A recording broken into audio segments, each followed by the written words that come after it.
Good evening and welcome to another installment of the New York Minute Sports Show. I'm Eric Hassan, and today we got the first spring training game of the season. It's 14 degrees outside, but it's heating up on the base pads down in Tampa. The Yankees and Tampa Bay Rays. We're going to check out some of the highlights, and we're going to talk about some of the big question marks and who's going to be the answers to those questions in the regular season. Let's get to the highlights. So today we got Marcus Stroman on the hill, and Marcus Stroman needs to raise his stock right now. In the eyes of the Yankees, he's a 6th or 7th starter at best. So with this performance today, he's going to have to raise his stock so other teams that get injuries and that need a good 5th starter will pick him up and possibly give the Yankees some offensive help on the bench, because I think that the Yankees bench is getting really, really thin. As we all know, this is going to come down to the young guys on the Yankees this year. With the acquisition of Cody Bellinger and Max Fried and Williams, that's great and all. But what this Yankees season, I think, is going to hinge on is the young guys, Anthony Volpe, Austin Wells, and Jason Dominguez. Out of all those guys, I think Jason Dominguez has the most weight. He's 22, the Martian, 5-tool player. We've been watching this kid since he's 16, and now finally the Martian has arrived, and it looks like he plays left field and he's lost. He is a center fielder, but they're going to try him in left. I heard today during the broadcast that Cody Bellinger will spend some time in left field, and they will give Dominguez reps when Judge needs a rest or at DH, et cetera, et cetera. But what I'm most worried about is that Anthony Volpe this year. Anthony Volpe is going to have to take a big step.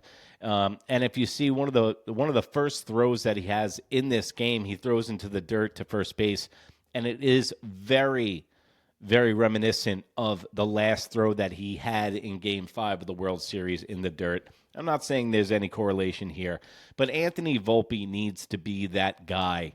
He needs to step up and have a huge year this year. And I was talking to a friend today, another crazy Yankee fan, and also you can check us out on Instagram at New York Minute. That's NEWYRKMIN. But I was talking to a friend, and I was asking the question, if Anthony Volpe lived in Idaho and didn't live in New Jersey and was a lifetime Yankee fan, would we be giving him such a break with the numbers that he has? Hitting 249 with about 11 home runs and 60 RBIs, isn't that breakthrough guy, franchise guy that we thought Anthony Volpe was going to be? Anthony Volpe was brought up early, absolutely, and so was Austin Wells, ahead of schedule. Austin Wells and Anthony Volpe were supposed to be down in the minors for another year, but due to circumstance, they had to bring these guys up. Now, Marcus Stroman, as you can see, he's letting up already 2 singles in the first inning. We got 2 men on and no out.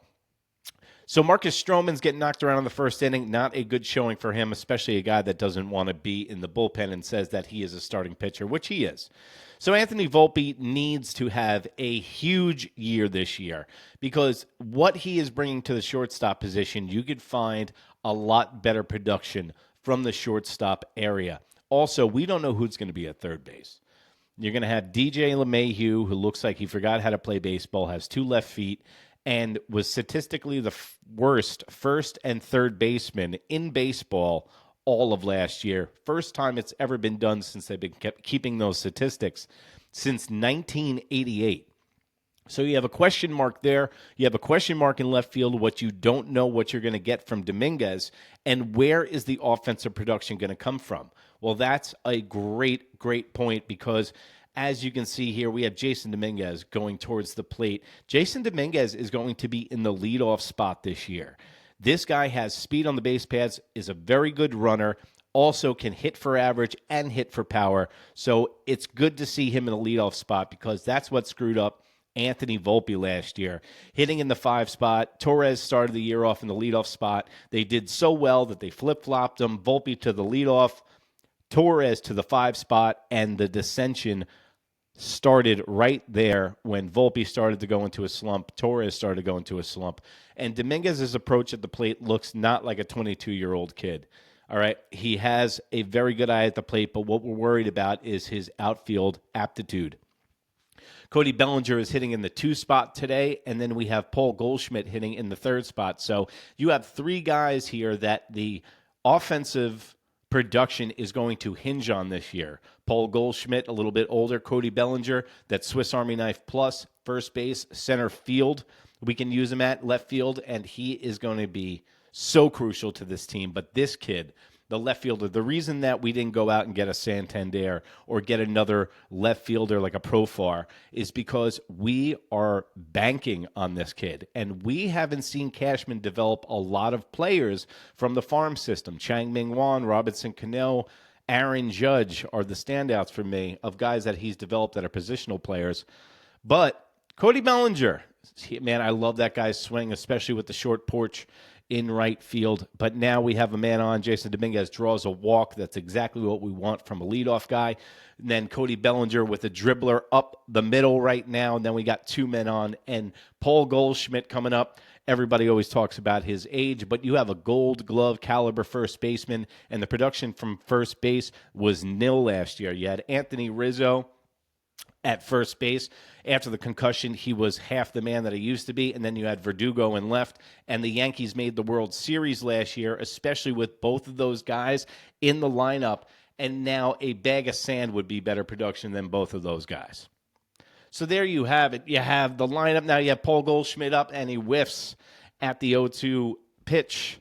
And also, we had a challenge in this game as well. And remember, the new challenge rule is you tap your head twice as a player, catcher, or pitcher if you think it's a ball or a strike and you'd like to challenge it. If you get it correct, you get to keep both of your challenges. If you get it wrong, you lose one of your challenges. So we have Dominguez, we have Bellinger, we have Paul Goldschmidt. Paul Goldschmidt, off the wall, double, base clearing double, and that's exactly what they're going to need from Paul Goldschmidt this year, is that he brings power and he brings good defense and he brings leadership. Look at him legging it out to a triple. Everything looks great on the first day of spring training, guys. But then you have it.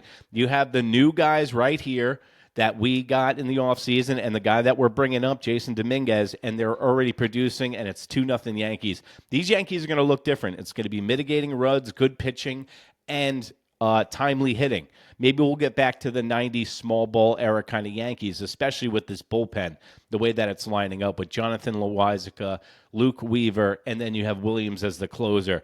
That is a formidable 7, 8, 9. And by the way, Luke Weaver can do 7 and 8, and Williams just has come in for 9. And Jonathan Loáisiga will be available in late April, coming off the UCL injury that he had, and that was a nasty one. And I was really happy to see those guys actually bounce back and to actually be able to contribute.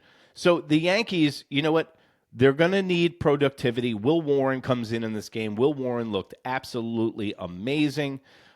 He has this sweeper pitch that just falls off the table and had everybody guessing. So also, I am really looking forward to Volpe's development this year, Dominguez's development this year.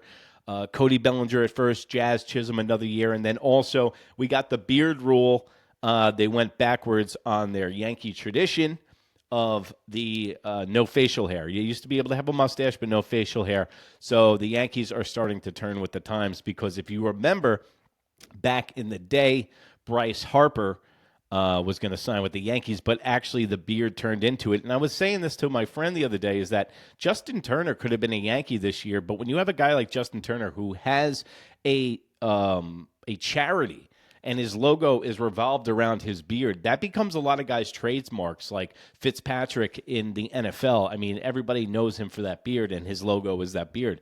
So when guys have to shave it off, and also I've had a beard for about 15 years now, and when I shave it off, I don't feel like myself. So imagine not looking good and having to perform in front of 45,000 people. Baseball is hard enough alone, and I've always been a big advocate of look good, feel good, play good, but that's just me. And remember, you can feel good and look good On Instagram, New York Minute, NEWYRKMIN, and also right here on YouTube. Don't forget to subscribe and like. We got clips from ESPN First Take where I give my takes on it, and then we also have our original New York Minute show format. So don't forget to give us a like and a subscribe, guys, and tell your friends, tell your friends.